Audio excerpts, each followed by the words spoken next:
আসসালামু আলাইকুম ওয়া রাহমাতুল্লাহি ওয়া বারাকাতুহু। বিসমিল্লাহির রহমানির রহিম। সম্মানিত বন্ধুগণ, আজকে আমার আলোচ্য বিষয় হচ্ছে ব্যক্তি, দেশ, মহাদেশ কিভাবে ধ্বংস হয়।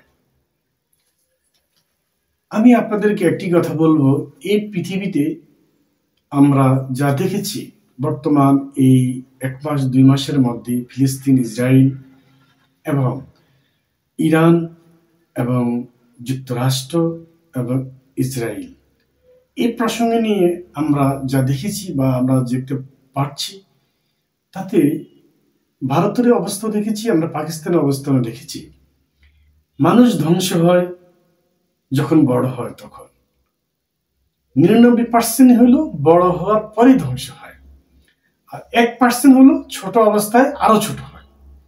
তো সে কথাটি আমি বোঝাতে চাচ্ছি যে ব্যক্তি, দেশ, মহাদেশ এবং মহাব্যক্তি, যখন আল্লাহ সুবহানাহু ওয়া তাআলা তাকে সকল প্রকার যোগ্যতা দান করবে, অর্থ, অস্ত্র, শক্তি এবং শিক্ষা এবং তার যত ধরনের শক্তি থাকলে মানুষ সুপার পাওয়ার হয়, ততগুলো যখন পাওয়ার চলে আসবে তার কাছে, তখন সে সুপার পাওয়ার পরিণত হয়।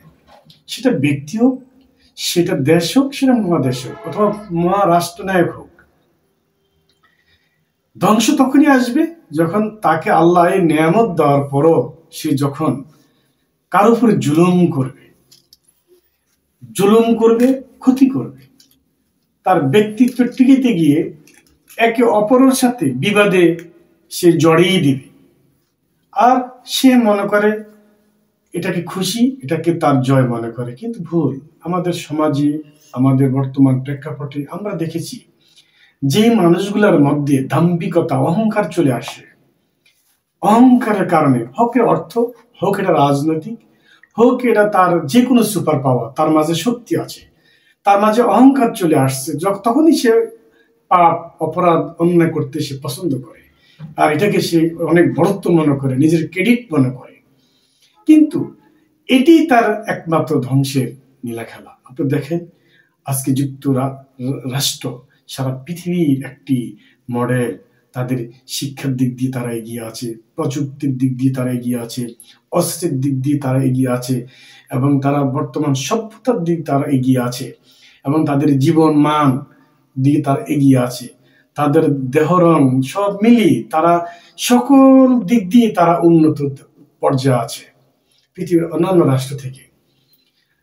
তারপরে নেক্সট আছে চীন বলেন, রাশিয়া বলেন, তারপরে অন্যান্য যে রাষ্ট্রগুলো আছে, তার মধ্যে পৃথিবীর মধ্যে আমরা যাকে সুপার পাওয়ার মনে করি সেটা হলো আমেরিকা বা অথবা যুক্তরাষ্ট্র, যেটাকে আমরা আখ্যায়িত করি। আজকে দেখেন, তারা সকল দিক দিয়ে সুখে থাকার পর তাদেরকে ভূতে গেলাইতেছে। তারা কিন্তু দেখে ইরানের উপরে অমানবিক একটা নির্যাতন তারা করলো, কিন্তু আমাদের মনে হচ্ছে তাদেরও ধ্বংস আসতেছে। আমাদের দেশে এরকম যুগে যুগে যারা রাজনীতি করেছে, দাম্ভিকতা করেছে, অহংকার করেছে, তারা যেমন ফুলের মালা পেয়েছে তেমনি জুতার মালাও তারা পড়েছে। এটা আমরা দেখেছি। যারা আমার চেয়ে বেশি বয়স তারা একটু বেশি দেখেছেন, যারা আমার মতো তারা আমার মতোই দেখেছেন, যারা আমার চেয়ে বয়সে কম তারা আমার চেয়ে কম দেখেছেন, কিন্তু জয় পরাজয় দেখেছেন। আর এই পরাজয়গুলা কখন হয়েছে? এটা ব্যক্তি বলেন, বাড়ি বলেন, সমাজ বলেন, রাষ্ট্র বলেন, কখন? যখন অহংকার চলে আসছে, আর যখন সে তার মানবতাকে সে ডিঙ্গিয়ে গেছে এবং অন্যের ক্ষতি করে গেছে, সেটা দিন হোক অথবা আপনার স্বাভাবিক জীবনযাপন হোক, ক্ষতি করলে তার ধ্বংস আসবেই। কারণ তাকে শক্তি, সামর্থ্য দেওয়া হয়েছে কার ক্ষতি করার জন্য নয়, তাকে দেওয়া হয়েছে উপকার করার জন্য।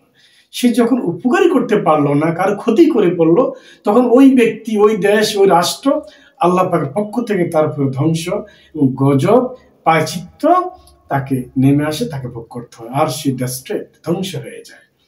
সাবধান, আমরা যে যেখানে যেভাবে আছি, আমাদের মাঝে যেন অহংকার না আসে, আমাদের মাঝে যেন দাম্ভিকতা না আসে। কারণ কখন আমার রোগে ধরে পেলে আমি সুখী হব না, কখন যে আমার অর্থ চলে যাবে আমি গরিব হয়ে যাব, কখন যে আমার শক্তি চলে যাবে আমি অসহায় হয়ে যাব, এগুলো মাথায় রেখে আমাদেরকে চলতে হবে। তাহলে ইনশাল্লাহ আমরা সবসময় ভালো থাকবো, দুনিয়াতে ভালো থাকবো, আখিরাতে ভালো থাকবো। আসসালামু আলাইকুম ওয়া রাহমাতুল্লাহি ওয়া বারাকাতুহু।